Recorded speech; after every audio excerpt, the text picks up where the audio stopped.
पद्ममालिनीम् आपसृजन्तु स्निग्धानि चिक्लीतवसमे गृहे नि च देवीम् मातरम् श्रियम् वासय मे कुले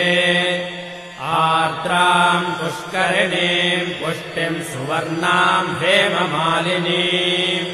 सूर्याम् हिरण्मयीम् लक्ष्मीम् जातवेदो महावः आर्द्राम् यःकरिणीम् यष्टिम् पिङ्गलाम् पद्ममालिनीम् चन्द्राम् हिरण्मयीम् लक्ष्मीम् जातवेदो महावः ताम् महावः जातवेदो लक्ष्मीमनपगामिनीम् यस्याम् हिरण्यम् प्रभूतम् गावो दास्योऽश्वान्